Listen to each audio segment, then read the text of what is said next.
착하고 신앙생활도 잘하던 자녀가 요즘엔 교회를 잘 가지 않으려고 합니다.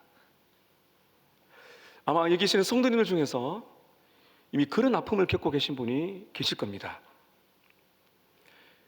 자녀가 신앙에서 멀어지는 모습을 보는 것만큼 신앙의 부모의 마음에 가장 큰 고통은 없을 것입니다. 종종 우리는 자녀들의 이런 변화 앞에서 도대체 무엇이 어디서부터 잘못되었는가? 그런 질문을 던져봅니다. 그리고는 혼란스러워하고 어떤 분들은 또 자책하기도 하죠. 그런데 이런 이야기는 먼 곳에 있는 것이 아니라 우리 교회 안에도, 우리 가정 안에도 일어날 수 있는 현실이라고 볼 수가 있습니다. 통계에 의하면은 많은 자녀들이 삶에서 어려워하고 특히 신앙생활에서 어려워하는 이유 중에 가장 큰 것 중에 하나가요, 우리 부모님의 말과 삶의 불일치, 그러한 것이 자녀들의 마음에 상처를 주고 점점점 굳어지게 하면서 이게 시간이 지나면서 신앙 하나님과 교회를 멀리하는 그런 일들이 일어나고 있다는 것입니다. 이것이 왜 우리들에게 얼마든지 일어날 수 있냐고 볼 수 있는 것은 성경에 그 증거들이 나와 있습니다. 여러분, 성경에 위대한 신앙의 인물들이 있습니다. 제가 몇 명을 들려드리면 다윗, 사무엘, 그리고 히스기야, 당대의 가장 존경받는 위대한 인물들이지만 그 자녀들이 타락하고 우상 숭배자가 되는 너무 안타까운 현실들을 우리가 보고 있습니다. 여러분, 그래서 우리 부모님들은 아셔야 됩니다. 우리 자녀들이 교회를 잘 다니고 신앙생활을 열심히 한다 해서 그 아이들의 영적인 신앙교육이 다 되었다라고 보시면 안 됩니다. 여러분, 우리 자녀들이 사춘기가 되고 대학을 가서 부모님 곁을 떠나고 나면은 신앙생활에서 멀어진다든지, 또 그렇게 열심히 아이인데 예수님을 나는 못 믿겠어요 하는 아이들도 일어날 수가 있는 것입니다. 우리는 여러분, 어릴 때부터 좋은 환경을 우리 자라게 만들어줘야 됩니다. 우리 교회학교, 주일학교 참 열심히신데 교회학교, 주일학교를 보내야 되고요, 우리 아이들에게 이 세상에 있는 악한 문화에 들어가지 않도록 적절하게 통제도 해줘야 되고 지도를 해줘야 됩니다. 여러분, 그런데요, 좋은 환경을 제공하고 어떤 것들을 또 통제해주고 지도해주는 것만으로는 충분하지 않습니다. 왜냐하면 그 정도로 이 세상의 악한 문화를 이겨내기에는 역부족이에요. 그래서 여러분, 우리가 교회 학교의 교육과 더불어서 반드시 같이 가야 되는 중요성은 가정입니다. 부모와 교회의 신앙교육이 같이 성장할 때 이게 정말 가장 좋은 신앙교육의 그림이 되는 것입니다. 그럼 무엇보다도 신앙교육은 부모의 가장 중요한 영적인 책임이라고 볼 수가 있습니다. 골로새서 오늘 3장입니다. 오늘 한 절 읽었는데 이 3장은, 특별히 3장 후반부는 가정에 대한 말씀으로 집중이 되어 있습니다. 여러분, 우리가 살아가는 이 세상에 이런 많은 좀 아픈 이야기들이 있다 할지라도 우리에게 희망이 있는 것은 복음의 능력이 있기 때문인 줄로 믿습니다. 복음은 우리 개인의 삶을 변화시킬 수가 있고, 복음은 다시 한번 우리의 가정을 변화시킬 수가 있는 것이죠. 그래서 여러분, 우리는 오늘 복음의 빛으로 가정을 비추어 달라고 기도하고, 그리고 우리 부모들도 오늘 말씀의 제목처럼 자녀의 마음에 복음을 심는 그런 부모님의 놀라운 삶의 변화가 저와 여러분의 일어나기를 진심으로 축복합니다. 자녀의 마음에 복음을 심으라. 한번 따라 하실까요? 자녀의 마음에 복음을 심으라. 오늘 네 가지로 이 주제를 가지고 여러분께 말씀을 이어갑니다. 첫 번째는 자녀 양육의 책임자는 부모라는 것입니다. 오늘 본문을 보시게 되면 이렇게 말씀이 시작하는데요, 우리 21절 한 절 같이 한번 읽도록 하겠습니다. 시작. 아비들아, 너희 자녀를 노엽게 하지 말지니 낙심할까 함이라. 여기서 본 아비들아라고 먼저 말하고 있는데요, 이것은 여러분 단순한 생물학적인 아버지만을 의미하는 것이 아닙니다. 이 당시에 로마 사회의 배경이 있습니다. 로마 사회는 아버지에게 절대 권위와 권력을 쥐어줬어요. 그래서 이 로마 시대 때 아버지에게는 파트리아 포테스타스라는 그런 용어가 있습니다. 파트리아, 이거는 아버지의, 포테스타스, 절대 권력. 아버지는 자녀에 대한 생사 여탈권을 가지고 있을 만큼 절대 권위를 가지고 있었습니다. 이 아버지에게 말이죠. 그래서 자녀는 인격적인 존재가 아니라 소유물로 여겨졌고, 그 자녀를 법적으로 때리거나 그리고 노예로 팔아버릴 수도 있고, 심지어 자녀의 생명까지 죽일 수가 있는 권위가 아버지에게 주어졌습니다. 얼마나 가정이 깨어지고 문란했는가를 여러분, 우리는 짐작할 수 있습니다. 로마 시대 때 말입니다. 이 당시에 이 교회에 주신 말씀입니다. 여러분, 여기서 주목할 것은 이 말씀이 당시에 로마 시대 때 문화를 지배를 받는 이 성도들에게만 국한된 것이 아닙니다. 아비드라 한 것은요, 성경적으로 이 자녀의 양육에 있어서 하나님의 창조 질서 안에서 영적인 가장인 아버지에게 하나님께서 주신 특별한 책임을 먼저 말씀하고 계신 것입니다. 그런데 이 말씀이 아버지에게만 주신 것이 아니고, 성경은 아비드라 했을 때는 이제 부모의 대표성을 가지고 또 우리가 기록을 하기 때문에, 오늘 이 말씀은 아버지, 어머니, 부모가 함께 양육의 공동 책임자로 주신 말씀이라고 여러분께서 보셔야 되겠습니다. 요즘 가정에는 맞벌이가 많죠. 맞벌이를 하다 보니까 이 가정에 보면 부모의 역할의 경계선이 많이 희미해지고 있는 현실입니다. 이 세상에서 맞벌이가 많아지고 능력이 많아서 많은 일을 하다 보니까 부모의 역할이 흔들리고 있지만, 문화가 그렇게 흔들리더라도 성경은 우리에게 정확한 진리를 말하고 있습니다. 이렇게 성경은 우리에게 묻습니다. 하나님께서 자녀를 누구의 손에 맡겼느냐? 여러분, 대답은 어떻게 될까요? 바로 부모에게 맡겼습니다. 자녀 양육의 중심에는 아버지, 어머니 두 사람이 책임 있는 연합으로 헌신하고 희생하는 것이 바로 우리 성경 말씀인 것입니다. 그러나 여러분, 무엇보다도 영적 가장인 아버지의 역할을 간과할 수는 없습니다. 아버지는 복음 안에서 영적 이 가장으로 세움을 받아서 예수님을 본받아 가정의 방향을 잘 보여줘야 됩니다. 성경적인 방향을 보여줘서 정말 우리 자녀들이 하나님의 말씀 안에 행복하게 살 수 있는 그 방향을 잘 제시해주고 책임져야 될 영적인 그러한 가장의 역할을 감당해야 되는 것입니다. 우리나라는 유교 문화를 받아서 억압적인 가부장제가 뿌리를 내리고 있습니다. 여러분, 그러나 성경은 억압적인 가부장제를 말하고 있지 않습니다. 가장의 성경적인 역할을 강조하지만은 억압적인 유교 문화의 그러한 가부장제를 지지하는 것이 아닙니다. 아버지는 억압이 아닌 눈물의 사랑과 희생과 섬김으로 예수님을 닮아서 가정의 머리가 되지만 섬기는 리더십으로 자녀를 양육합니다. 어머니는 어떨까요? 어머니 역시 지혜와 사랑으로 가정을 세웁니다. 자녀의 정서적인 부분, 감정적인 부분, 여성의 그 세밀함으로 돌아보고 남편과 함께 영적인 성장을 위해서 남편과 함께 이 부부가 부모로서 적극 협력을 하는 것이죠. 그래서 이 부모는, 아버지 어머니의 역할은 따로 분리가 되는 것이 아니고 복음 안에서 함께 어우러지는 동력이라고 볼 수가 있는 것입니다. 사랑하는 성도 여러분, 부모는 단지 훈육자가 아닙니다. 부모는 예수 그리스도를 닮아서 자녀들을 말씀으로 잘 이끌어주는 복음의 본보기가 되어야 되는 것입니다. 왜 그런가 하면 여러분, 자녀가 태어나서 하나님을 보기 전에 부모를 먼저 보거든요. 그렇기 때문에 부모의 신앙이란 거는 자녀가 신앙으로 들어갈 수 있는, 신앙의 문을 열어줄 수 있는 열쇠가 바로 부모의 역할이라는 것입니다. 자녀는 부모의 통제를 받는 대상이 아니고, 자녀는 복음으로 품어야, 그리고 복음으로 양육해야 될 하나님의 선물인 줄로 믿습니다.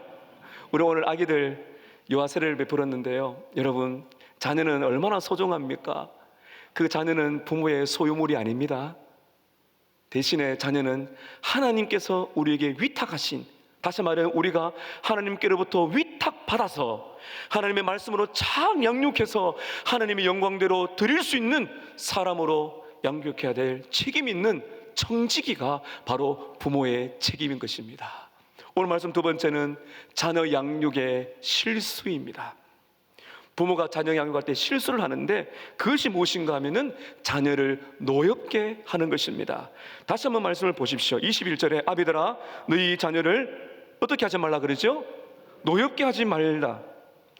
이 노엽게 하지 말라라는 말에 세 번역에 보면 자녀의 의기를 꺾지 말라 이렇게 되어 있습니다. 자녀를 노엽게 하지 말라. 자녀를 절망시키고 좌절하게 하고 그리고 분노하게 만들지 말라, 이런 말씀을 볼 수가 있습니다. 여러분, 부모가 자녀를 억누르거나 인격적으로 무시하거나 감정적으로 상처를 주는 일들이 지속적으로 자꾸 반복되면요, 자녀의 마음이 병듭니다. 오늘 말씀에 의하면은 노엽게 한다는 것은 자녀의 마음이 병들어서 자녀의 마음속에 이 분노, 좌절이 꽉 차 있는 상태가 될 수가 있다라고 말하는 것입니다. 심리학은 성경과 다르죠. 그러나 현대 심리학에서 우리는 배울 바가 있습니다. 현대 심리학은요, 이 분노를 이렇게 표현합니다. 내면이 억압된 상태에서 발생하는 감정입니다. 억압되어 있는 거죠. 그래서 이제 폭발한다는 거죠, 분노가. 이거는 여러분 자녀뿐만 아니라 부모도 마찬가지죠. 우리 모든 삶 속에서 일어날 수 있는 일입니다. 존 파이퍼 목사님은 이런 상황을 이렇게 표현합니다. 분노는 죄로 가득한 마음이 권위에 맞서서 가장 흔히 일어날 수 있는 감정입니다. 이 분노는 다른 모든 유익한 감정들을 거의 다 삼켜버립니다. 여러분, 우리에게 유익한 감정들이 많습니다. 감사, 축복, 행복, 기쁨, 얼마나 유익한 감정들이 많습니까? 근데 분노는 그 모든 유익한 감정들을 삼켜버린다는 거죠. 그리고 여러분, 그래서 이 분노가 참 무서운 것입니다.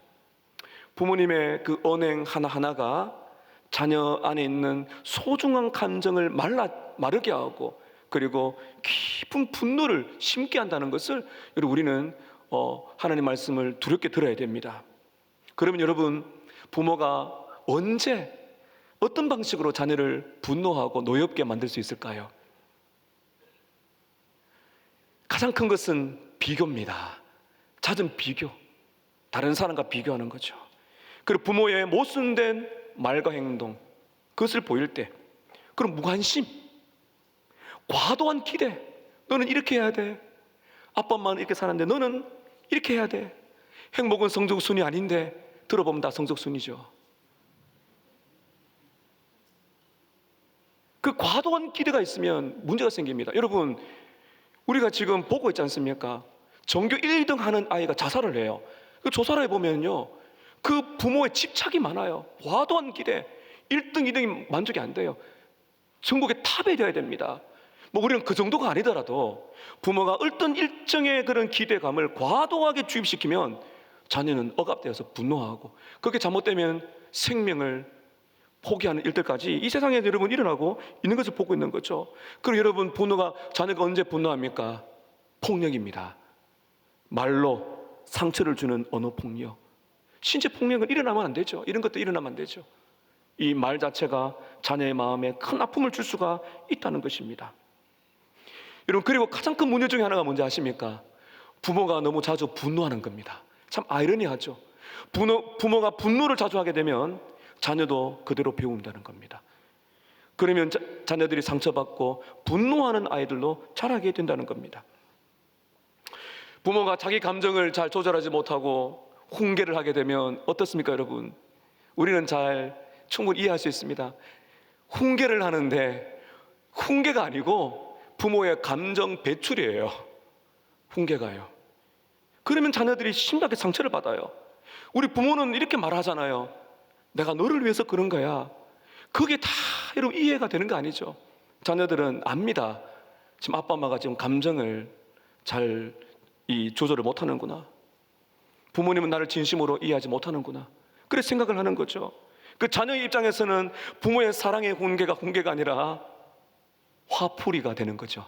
부모님의 화풀이가 될 수 있는 것입니다. 그러면 자녀가 상처를 받고 그것이 분노가 되면 이 분노가 쌓이고 빨리 해결하지 못하면 이게 점점 마음을 닫아버리고 굳어지게 되는 것입니다.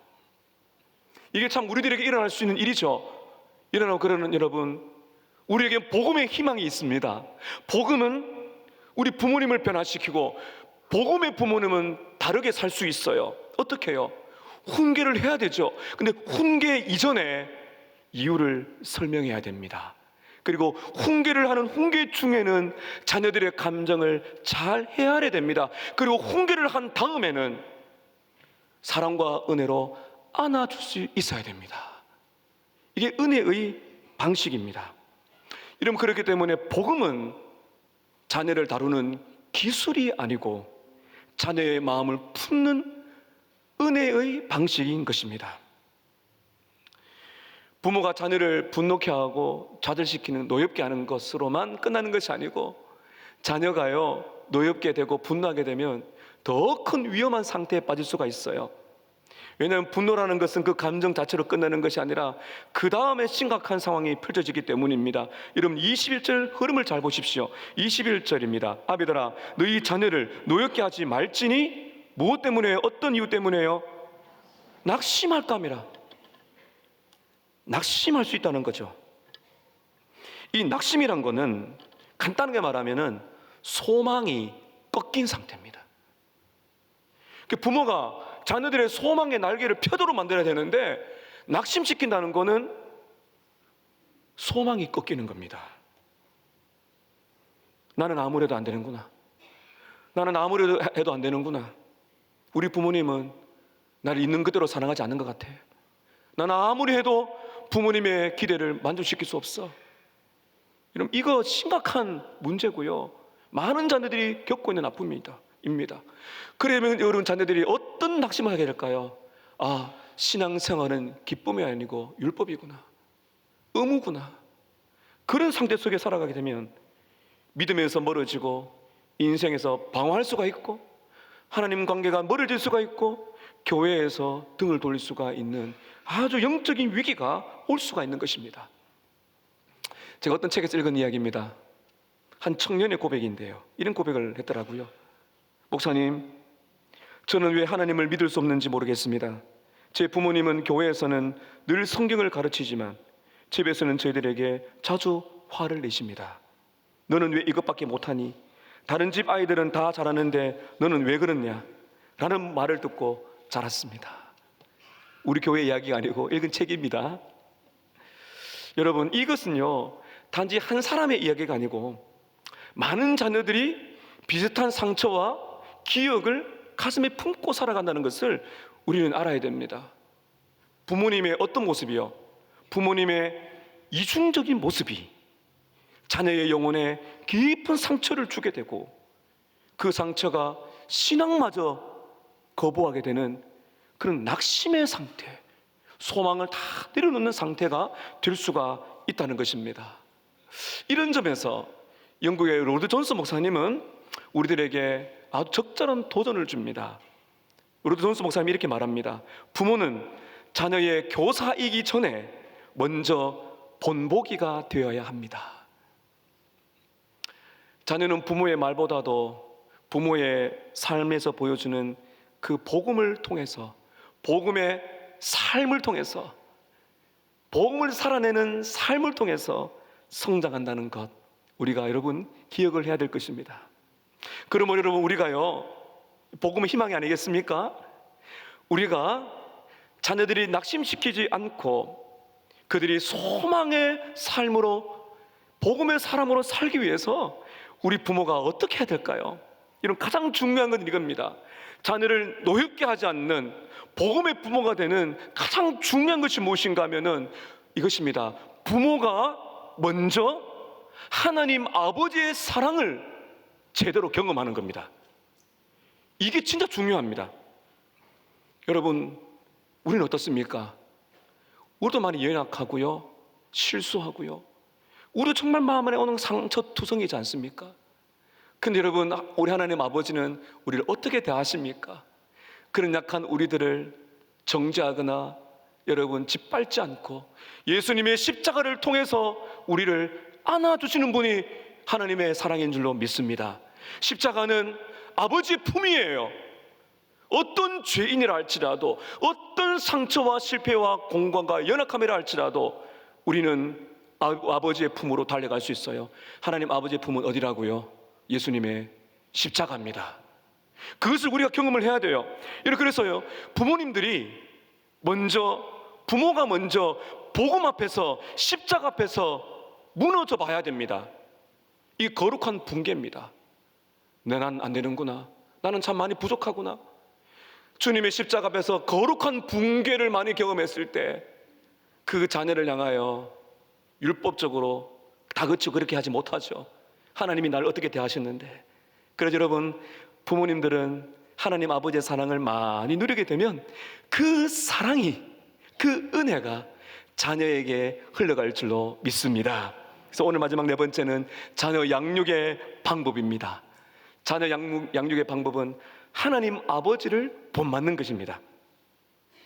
성경에서 하나님 아버지의 사랑과 은혜를 가장 극적으로 보여주는 장면이 있습니다. 여러분 기억나십니까? 누가복음 15장의 탕자의 비유입니다. 그 탕자의 비유는, 이걸 제대로 말하면 아버지의 비유죠. 그 팀켈러 목사님은 탕부 하나님이라고 이렇게 이름을 지었어요. 하나님이 탕부라 이상하잖아요. 어떤 의미인가 하면요, 이 탕자 아들은 아버지의 재산을 다 써버렸지만, 왜 아버지가 탕부냐? 자녀를 향한 사랑을 다 써버린 거죠. 자녀는 물질을 다 써버렸지만은 탕부 하나님, 탕부 아버지는 자녀를 향한 사랑과 눈물을 과도하게 다 쏟아버리는 것이 아버지의 사랑이다, 이렇게 보시면 됩니다. 여러분, 둘째 아들의 이야기가 많이 또 강조가 되는데, 탕자 비유에는 첫째, 둘째 다 탕자입니다. 둘째를 우리가 중심으로 본다면, 이 둘째가 아버지가 살아계신데 유산을 달라고 정말 아버지가 죽기를 바라는 것처럼 아주 그런 나쁜 아들이죠. 재산을 받아서 먼 나라로 가 마음껏 썼습니다. 다 써버렸어요. 돼지 우리에 들어가서 돼지가 주는 그 열매를 먹을 만큼 거지가 되었어요. 그때 은혜죠. 아버지가 생각나는 겁니다. 돌아가야 되겠는데 염치가 없잖아요. 그래서 뭐라 말합니까? 내가 아버지께로 돌아가야 되겠다. 그런데 아버지의 아들이라고 불리기까지는 자격이 없고 내가 종으로 살겠다 하면서 터벅터벅 걸어갑니다. 성경을 보게 되면 여러분, 돼지 우리에 있었으니까 그 몰골은 아무도 알아보지 못할 겁니다. 이발을 제대로 했겠어요? 옷은 다 떨어지는 그 오물을 다 써버린 그런 아들이 걸어오는데, 고향으로 돌아오는데 아무도 못 알아봐요. 근데 딱 한 사람은 알아보잖아요. 누굽니까? 아버지입니다. 아버지는 알아봅니다. 기다렸기 때문이죠. 그러면서 아버지가 뜁니다. 누가복음 15장에 그 병행을 보면, 그 당시 유대인들은 아버지는 뛰지 않습니다. 뛴다는 것은 굉장히 예의 범절이 없다고 했겠어요. 근데 그게 좀 중요한 게 아니에요. 이 탕자가 돌아올 때 아버지는 막 뛰어가서 아들을 안아주고, 그리고 뜨거운 긍휼의 마음을 가지고 쏟아주고, 너는 내 아들이다, 그 의미로서 씻어주고 좋은 신발을 주고 가락지를 끼우면서 잔치를 벌인 거 아니겠습니까? 사랑하는 여러분, 우리가 하나님 아버지의 마음을 많이 배울 수 있다면 저 여러분을 통해서도 우리 가정의 자녀들을 낙심시키지 않고 부모님들의 그 사랑의 삶이 하나님 아버지의 품이 될 줄로 믿습니다. 그걸 경험하도록 우리를 통해 만들어줘야 되는 것입니다.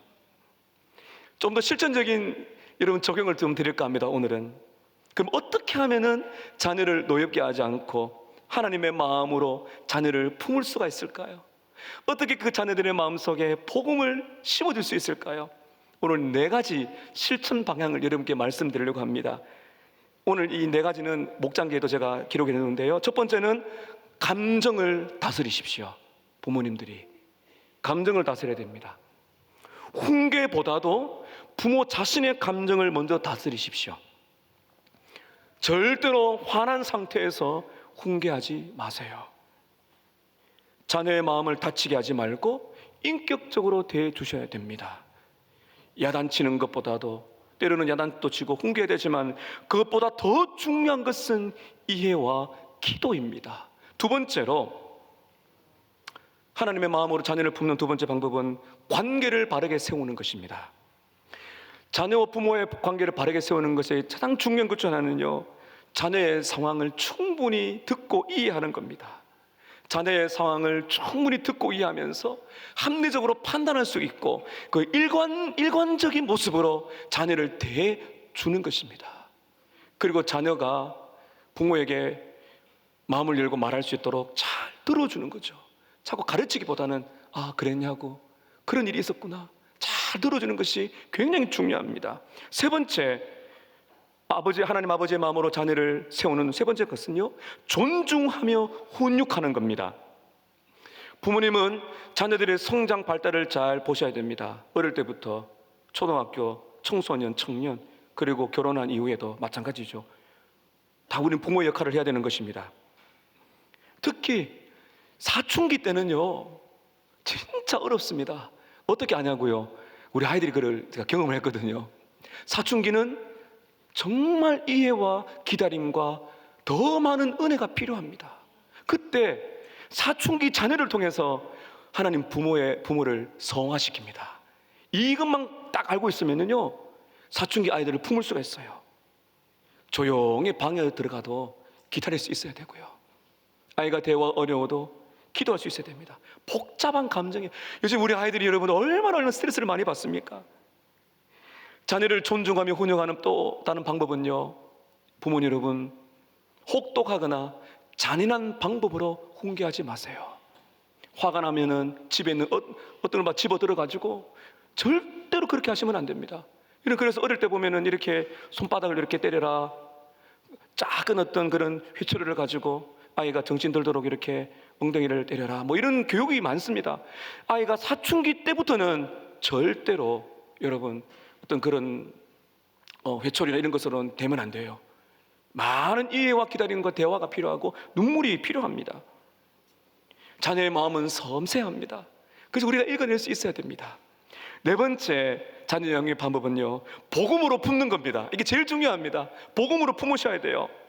하늘 아버지는 부모인 우리를 용서하시고 격려하십니다. 사랑하는 부모 여러분, 자녀들이 실수하고 돌아올 때 계속 용서하세요.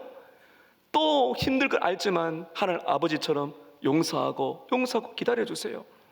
그리고 반대로 여러분, 우리 부모님들도 자녀들에게 실수할 수 있습니다. 그럴 때는 정직하게 말씀하세요.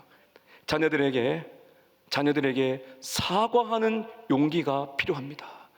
이건 아빠가 너무 잘못한 거야, 아빠가 이건 잘못 판단한 거야, 미안하다, 너의 마음에 상처를 줬구나, 용서해 주겠니? 하나님 앞과 자녀들 앞에서 회개할 수 있어야 됩니다. 그리고 지지와 격려를 아끼지 마세요. 지지와 격려를 해주세요. 그리고 벌을 줄 때도요, 잘 들어보세요, 벌을 줄 때도 자녀 편에 서 계세요. 이게 정말 중요합니다. 벌을 훈계를 할 때도요, 우리 아빠 엄마는 내 편이야, 이걸 알면은 훈육이 됩니다. 그리고 여러분, 벌을 줄 때도 자녀 편에서 함께 울어주시기를 바랍니다. 함께 울어야 됩니다. 혹시 지금까지 우리 과거를 돌아볼 때 자녀를 상하게 했던 말이나 행동이 떠오르십니까? 아마 대부분 그렇다고 말씀하실 수 있습니다. 그죠? 그렇다면 오늘 우리가 할 수 있는 것이 있어요. 그럼 오늘 우리는 십자가 앞으로 가는 거죠. 십자가 앞에서 부모로서 십자가 앞에서 회개하고 용서를 구하는 것이고, 어떤 상처를 줘서 관계가 깨어졌다면 사랑하는 부모님, 빨리 하셔야 됩니다. 용서를 구하십시다. 사랑으로 다가가십시다. 우리는 자녀가 많으면은 본의 아니게 아이들끼리 비교하고 사랑이 쏠릴 수가 있어요. 설마 했는데 상처를 가지고 살아가는 아이들이 많습니다. 어떤 관계에 있다 할지라도 모든 자녀는 하나님의 선물이기 때문에 그 아이가 공부를 잘하든 장애가 있든 어떤 상황에 있든 연봉을 많이 받든 그렇지 않든 그들은 하나님의 선물입니다. 똑같이 여러분 사랑해 주셔야 됩니다. 여러분, 복음은 우리의 실패보다 넓습니다. 복음은 우리의 실수보다 깊습니다. 그것이 하나님의 사랑입니다. 그 하나님의 사랑을 경험하시고 그 하나님의 사랑이 우리 자녀들에 흘러가서 우리의 가정을 새롭게 주실 줄로 믿습니다. 여러분, 자녀는 부모의 삶을 통해서 하나님을 배웁니다. 자녀는 부모님의 사랑을 통해서 하나님의 사랑과 은혜를 경험합니다. 그러므로 오늘 여러분께 숙제 하나를 드리겠습니다. 오늘 여러분 예배 마치고 돌아가시게 되면 가까이 있는 자녀라면 자녀를 꼭 안아주세요. 그리고 이렇게 자녀에게 말해주세요. 사랑은 누구야? 나는 네가 누구든 어떤 실수를 하든 하나님이 나를 사랑하는 것처럼 나도 너를 끝까지 사랑한다. 사랑한다. 아빠 엄마는 너를 위해 기도하고 있고 너의 편이야. 너를 사랑해. 혹시 여러분 자녀가 군이나 유학이나 또 직장에 떨어져 있습니까? 출가하여서 여러분 가정을 꾸리고 있습니까? 괜찮아요. 전화하세요. 메시지를 보내세요. 딱 하나입니다. 너를 사랑한다고, 너를 잊지 않고 있다고, 기도하고 있다고, 사랑한다고 말씀해 주세요. 오늘 이 말씀은 육적인 부모에게만 해당되는 말씀만은 아닙니다. 여러분, 아직 우리는 부모가 아니더라도 앞으로 여기에는 부모가 되실 분이 많이 계십니다. 이 자리에도 우리 청년들이 있습니다. 결혼한 신혼부부가 있습니다. 저는 주례할 때마다 너무너무 행복합니다. 여러분, 그래서 오늘 이 말씀이 부모가 되기 전에 오늘 이 말씀이 좋은 부모로, 성경적인 부모로 준비가 되는 말씀이 되기를 축복합니다. 청년들은 준비하시고 또 결혼하여서 출산을 앞두고 있는, 기도하고 있는 우리 가정도 참된 부모가 되는 준비를 해야 됩니다. 여러분, 그리고요, 여기는 우리 앞선 세대는 다 부모예요. 영적인 부모입니다. 교사로, 선배로, 형제자매로 우리는 복음으로 자라나는 다음 세대, 우리 자녀들을 바라보면서 영적인 부모의 역할을 할 수가 있는 것입니다. 여러분, 우리 다음 세대 많은 자녀들이 믿지 않는 부모 아래서 자라고 있습니다. 요즘에 여러분 얼마나 가정에서 어렵습니까? 사랑을 잘 받지 못하고 그 부모의 애정을 느끼지 못한 채 살아가는 자녀들이 많습니다. 미혼모 자녀들이 있습니다. 그들이 교회에 와서 뭘 느끼게 될까요? 예배드리고 말씀 읽으면서 교사들과 우리 많은 어르신들, 선배들의 그 따뜻한 사랑으로 사랑한다. 너는 소중한 존재고 너는 하나님이 너를 축복한다. 여러분, 하나님이 너를 복 주신다. 너는 귀한 존재라고. 그렇게 여러분 우리가 품고 있을 때 그것이 여러분 어떤 의미겠어요? 교회는 바로 하나님 아버지의 품인 줄로 믿습니다. 그 사랑을 흘러가도록 만드는 것은 우리 모두는 영적인 부모의 책임이 있는 것입니다.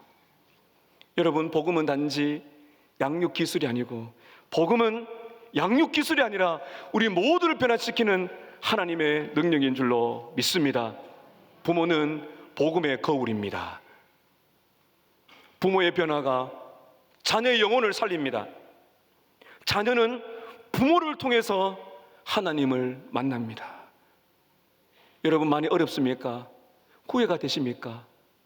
너무나 좌절스럽습니까? 가정이 어려워서. 괜찮아요.